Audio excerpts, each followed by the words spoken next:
നമ്മളെല്ലാവരും ക്രിസ്മസ് ആഘോഷങ്ങളിലെ തിരക്കിലാണ്. നമ്മൾ കേരളത്തിൽ സമാധാനപരമായി ക്രിസ്മസ് ആഘോഷിക്കുമ്പോൾ രാജ്യത്തുടനീളം ക്രൈസ്തവർ വേട്ടയാടപ്പെടുകയാണ്. 2024 മാത്രം ക്രൈസ്തവർക്കെതിരായ ആക്രമണങ്ങൾ റിപ്പോർട്ട് ചെയ്തത് 830 എണ്ണമാണ്. ഈ ഒക്ടോബർ വരെ റിപ്പോർട്ട് ചെയ്തത് 706 സംഭവങ്ങളാണ്.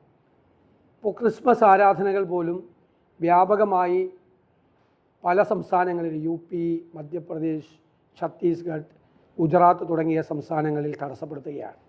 ക്രിസ്മസ് ആരാധനകൾ പോലും കൂട്ടായ്മകൾ പോലും തടസ്സപ്പെടുകയാണ്. ക്രൈസ്തവർ ആക്രമിക്കപ്പെടുകയാണ്. ജബൽപൂരിൽ കഴിഞ്ഞ ദിവസമാണ് കാഴ്ചാപരിമിതിയുള്ള ഒരു സ്ത്രീയെ ആരാധനയ്ക്കിടയിൽ ഒരു സംഘപരിവാർ നേതാവ് ആക്രമിച്ചതിൻ്റെ വീഡിയോ ദൃശ്യങ്ങൾ പുറത്തു വന്നു.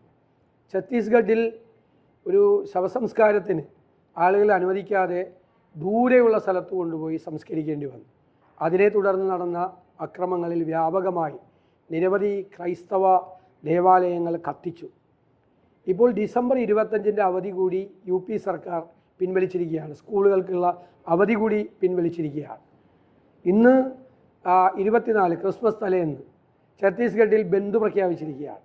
ഒരു തരത്തിലുള്ള ക്രിസ്മസ് ആരാധനകളും നടത്തരുത് എന്നുള്ള നിർദ്ദേശം കൊടുത്തിരിക്കുകയാണ്. വ്യാപകമായി പാസ്റ്റർമാരെ അറസ്റ്റിലാകുകയാണ്. ബൈബിൾ വിതരണം നടത്തി എന്നതിൻ്റെ പേരിലാണ് പാസ്റ്റർമാരെ അറസ്റ്റ് ചെയ്തത്. ബൈബിൾ വിതരണം നടത്തുന്നത് ഈ ജനാധിപത്യ രാജ്യത്തിൽ, മതേതര രാജ്യത്തിൽ എങ്ങനെ കുറ്റകരമാവും? അലഹാബാദ് ഹൈക്കോടതി തന്നെ വിധിച്ചിട്ടുണ്ട് ബൈബിൾ വിതരണം ഒരു കുറ്റകൃത്യമല്ല എന്ന്.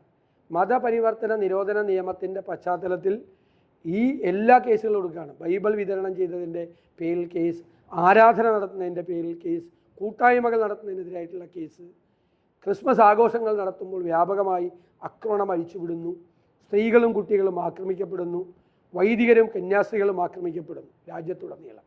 നമുക്കറിയാം, പാലക്കാട്, നമ്മൾ കേരളത്തിൽ സമാധാനപരമാണെന്ന് ഞാൻ പറഞ്ഞെങ്കിലും പാലക്കാട് ഒരു കരാൾ സംഘത്തെ BJP പ്രവർത്തകർ ആക്രമിച്ചു. അതിനെ ന്യായീകരിക്കുകയാണ് BJPയുടെ സംസ്ഥാന നേതൃത്വം. ക്രിസ്മസ് കരാൾ നടത്താൻ പാടില്ല. നമ്മളെല്ലാം ചെറുപ്പത്തിൽ എല്ലാ മതസ്ഥരും ഒരുമിച്ച് കൂടിയിട്ടാണ് ക്രിസ്മസ് കരാൾ നടത്തിയിരുന്നത്. തിരുവനന്തപുരത്ത് PMGയിൽ ക്രിസ്മസ് ആഘോഷത്തിൽ BMS ആവശ്യപ്പെട്ടത് RSSൻ്റെ ഗണഗീതം കൂടി പെടുത്തണമെന്നാണ്. അതേ തുടർന്ന് പോസ്റ്റ് മാസ്റ്റർ ജനറൽ അവിടെയുള്ള ആഘോഷങ്ങൾ പിൻവലിച്ചു, ക്രിസ്മസ് ആഘോഷങ്ങൾ പിൻവലിച്ചു. അപ്പോൾ കേരളത്തിലേക്കും ഇവർ നുഴഞ്ഞു കയറാൻ ശ്രമിക്കുകയാണ്. രാജ്യത്തുടനീളം ക്രൈസ്തവർ നേരിടുന്നത് ഒരു ചെറിയ ന്യൂനപക്ഷമാണ്. ചെറിയ ന്യൂനപക്ഷം. അവർ ഒരു സ്ഥലത്തും അക്രമങ്ങൾ നടത്തുന്നില്ല. അവർക്കെതിരായിട്ടുള്ള വ്യാപകമായ അക്രമങ്ങൾ ഇന്ത്യയിലുടനീളം ഉണ്ടാവുകയാണ്. ഇവിടെ ക്രിസ്മസിനും ഈസ്റ്ററിനും കേക്കുമായി വൈനുമായി വീടുകൾ സന്ദർശിക്കാൻ വരുന്ന ആളുകളാണ് ഈ രാജ്യത്തുടനീളം ക്രൈസ്തവരെ ആക്രമിക്കുന്നത് എന്നുള്ള യാഥാർത്ഥ്യം നമ്മൾ തിരിച്ചറിയണം. തീർച്ചയായും ന്യൂനപക്ഷ കമ്മീഷൻ, ന്യൂനപക്ഷ അവകാശങ്ങൾ സംരക്ഷിക്കേണ്ട ന്യൂനപക്ഷ കമ്മീഷൻ 5 വർഷമായി രഹിതമായി നിൽക്കുകയാണ്. അവിടെ ഒരു ക്രൈസ്തവ പ്രാതിനിധ്യം ഇല്ല.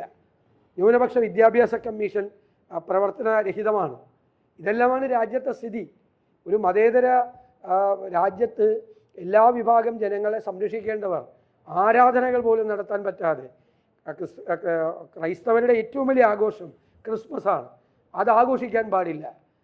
ക്രിസ്മസ് രാത്രികൾ പാടില്ല, അന്ന് പ്രാർത്ഥനകൾ പാടില്ല, ക്രിസ്മസുമായി ബന്ധപ്പെട്ട നക്ഷത്രങ്ങളും മറ്റ് ചിഹ്നങ്ങളും ഉൾപ്പെടെയുള്ള കാര്യങ്ങൾ വിൽക്കാൻ പാടില്ല.